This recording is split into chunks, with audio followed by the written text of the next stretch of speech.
Hello, Tom Maguire. Just going to do a review of Susan Cain's Bittersweet, How Sorrow and Longing Make Us Whole. Now, Susan Cain was the author who did Quiet, The Power of Introverts in a World That Can't Stop Talking. That was back in 2012. There's been a bit of a gap since that one.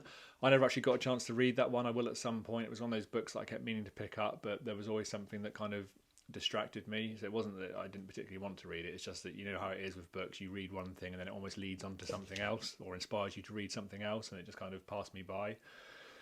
And I have seen a couple of reviews on Bittersweet. I tend to avoid reviews of books that I've read and that I'm going to review because I want to do it sort of originally. But I have read a couple of reviews, and people are kind of generally I get the impression people are saying that they're a bit disappointed with this. It's not quite as good as Quiet and what have you. I can't compare it to Quiet because I haven't read it, but I personally found it really good. I found that it got better as it went along as well. Just very quickly, just to show you some of the stuff I'm reading in a minute for possible upcoming reviews. I got this just recently for my birthday. George Orwell's Essays, massive book. It's absolutely beautiful, fantastic hardback. I can't wait to get through that. I've started it. I love George Orwell's stuff. I love his essays. I love his all his stuff. I just think it's fantastic. And I think Bittersweet kind of comes into that to a certain extent as well. Got this one, The Employees, a workplace novel of the 22nd century, and that is Olga Ravin. I'm sort of halfway through that in a minute. It's very short, that one, actually. It shouldn't take me too long to finish that. But I will be reviewing that at some point as well. The Ascent of Man, an absolute classic, been around for years, but again, it's kind of a personal development book, really, isn't it? I should have read ages ago because this is a personal development book reading channel mainly. But yeah, Jacob Bronowski, absolutely fantastic. Look him up if you don't know who he is. Really interesting, that book. I'm really, really enjoying it. And then also this one I finished the other day, High Performance. I've listened to that on Audible as well, so I will be doing a review of that one very soon.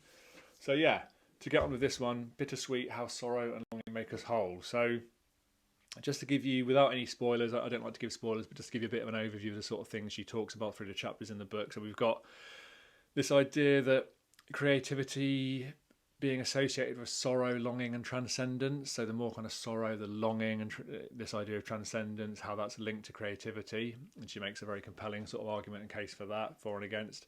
How can we transcend enforced positivity in the workplace and beyond? And, you know, most people will appreciate the idea of being made to feel like you've got to leave your problems at the doorstep and have this real positive kind of smile on your face and kind of ignore your negative emotions, where actually we need to embrace our negative emotions to a certain extent. You can't have good without bad, light without dark, negative without positive. Negative emotions can be really powerful, and people aren't ever going to really perform at their best unless they're able to kind of harness those emotions. Should we try to live forever? And there's a group apparently in America, I don't remember the name, but you'll find out in the book, a group of people who get together. They're determined to live forever. They think that technology will allow them to do that.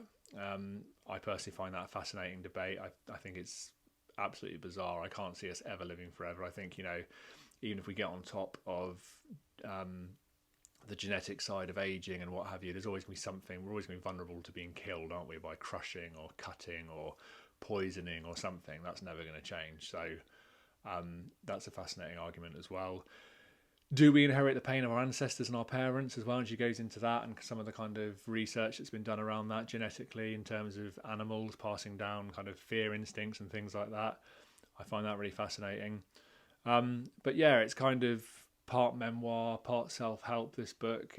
I think it's really interesting. Like I say, it got better and better as it went along. I think it slowly improved, got better and better towards the end. Yeah, and so I think bittersweetness is really interesting. I love bittersweet kind of films and books. I don't tend to like kind of comedies quite so much, although I love to laugh. I kind of feel as though when I come away from something like that, it's been a little bit superficial and a bit too happy. I like something to leave me feeling a little bit sort of bittersweet, I suppose, you know, kind of coming away feeling as though, you know, there's a few more questions to be asked, or how could we improve that? How could we get better at that? I look at history and I look at these people on the screen who aren't around anymore and who are living normal lives as if, you know, like we are today, and who have gone and passed, and the bittersweetness of that. I find all that stuff absolutely fascinating. So I think bittersweetness is something that's really worth looking at and thinking about day to day. So films for me, would be things like Braveheart, Interstellar with Matthew McConaughey. I absolutely love Blade Runner. I love the Tears in Rain speech. I think that's absolutely beautiful, really, really moving, really, really bittersweet. I love the end of Game of Thrones, if you've seen that, when the dog ends up killing his brother. He pulls him off the edge of the building and they fall to their deaths. It's kind of a bittersweet ending there. So yeah, really, really good. I definitely recommend this book. I think it's been a long time coming for Susan Cain fans, but really good. So please keep liking and subscribing. I'll be back again soon. Cheers.